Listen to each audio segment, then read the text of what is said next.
Assalamualaikum warahmatullahi wabarakatuh. Perkenalkan, nama saya Yusundari Putri dan rekan saya. Nama saya Ardian Aziz Maulana. Kami dari kelompok 3 akan menjelaskan mengenai perencanaan dan strategi perencanaan.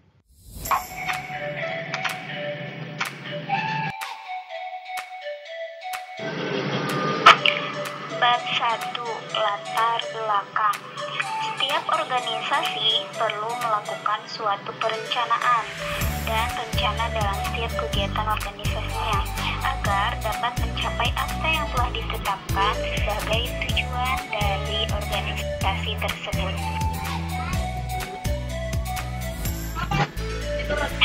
Kemudian, di bab 2, Definisi perencanaan menurut T. Hani Handoko merupakan proses yang secara terus-menerus dapat dilakukan dan telah ditetapkan. Sebuah rencana harus dapat diimplementasikan.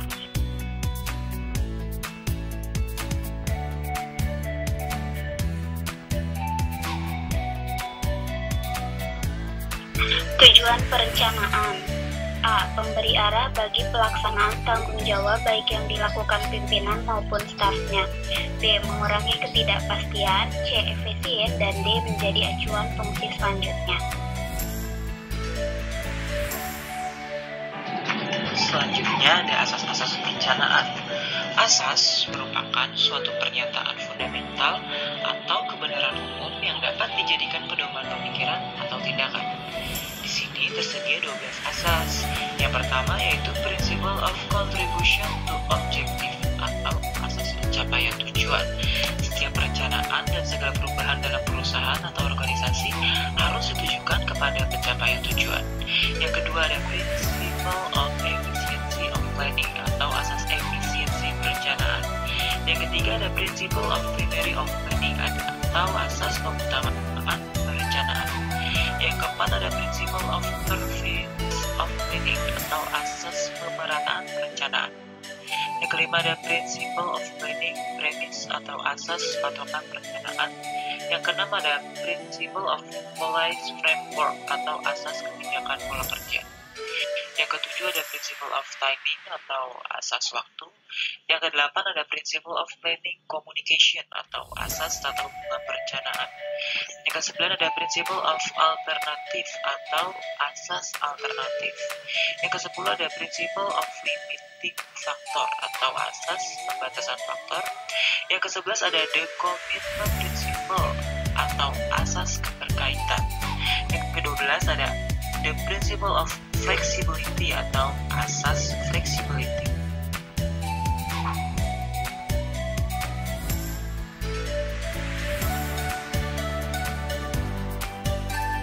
Perencanaan dalam pencapaian tujuan organisasi memberikan kemanfaatan sebagai berikut.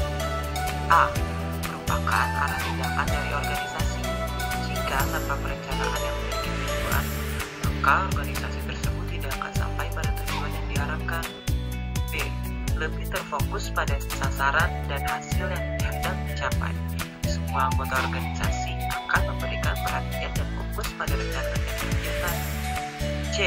Membuat fondasi bekerja sama dalam kelompok atau tim dengan mengintegrasikan dari beberapa bidang dan bagian dalam organisasi untuk pencapaian tujuan bersama.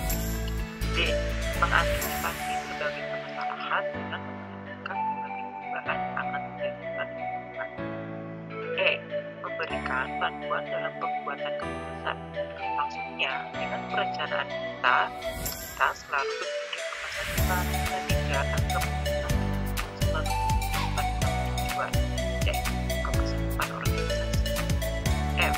Menjadi keputusan untuk melaksanakan dalam organisasi akan mudah mengimplementasikan.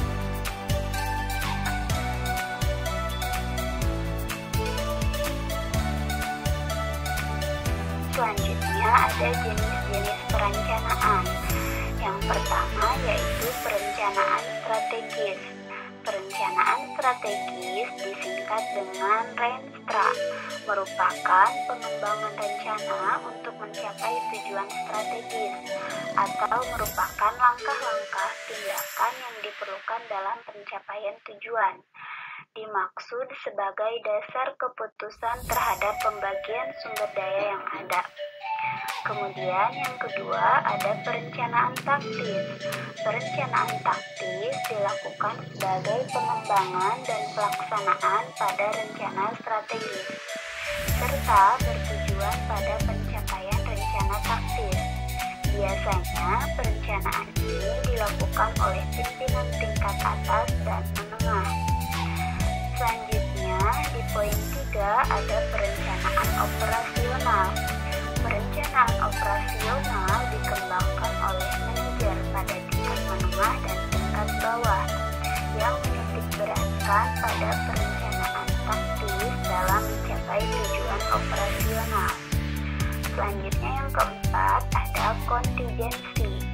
Kontingensi yang merupakan antisipasi apabila rencana awal tidak dapat dicapai dengan berbagai penyebabnya. Kemudian yang terakhir yaitu yang kelima ada continuing or ongoing plan, merupakan rencana yang dibuat untuk beberapa tahun ke depan yang memungkinkan adanya perubahan atau pembaharuan secara periodik.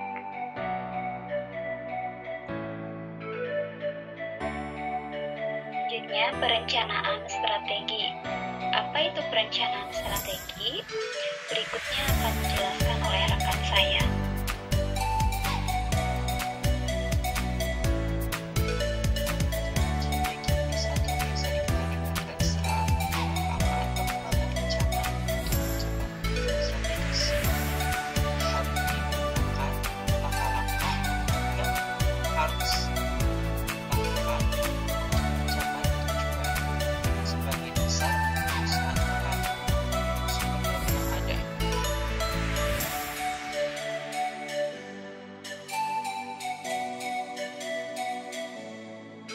Selanjutnya, di sini ada langkah-langkah dalam penyusunan strategi. Nah, di poin paling atas nomor 1 ada menetapkan visi misi, maksud dan tujuan dari organisasi. Kemudian langkah yang kedua, mengembangkan profil perusahaan yang menggambarkan keadaan dan kinerja organisasi.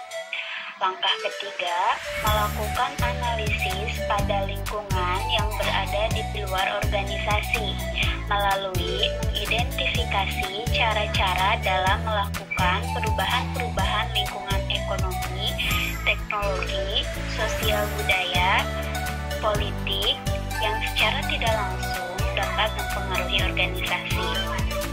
Langkah keempat, melakukan analisa internal perusahaan dengan melihat kekuatan dan kelemahan organisasi.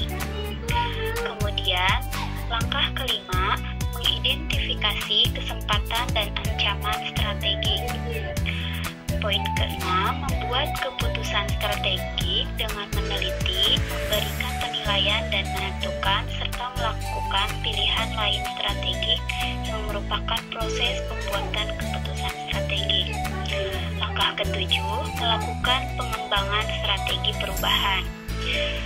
Poin ke-8, mengimplementasikan strategi. Kesimpulan. Pada intinya, perencanaan dibuat sebagai upaya untuk merumuskan apa yang sesungguhnya ingin dicapai oleh sebuah organisasi atau perusahaan, serta bagaimana sesuatu yang ingin dicapai tersebut dapat diwujudkan melalui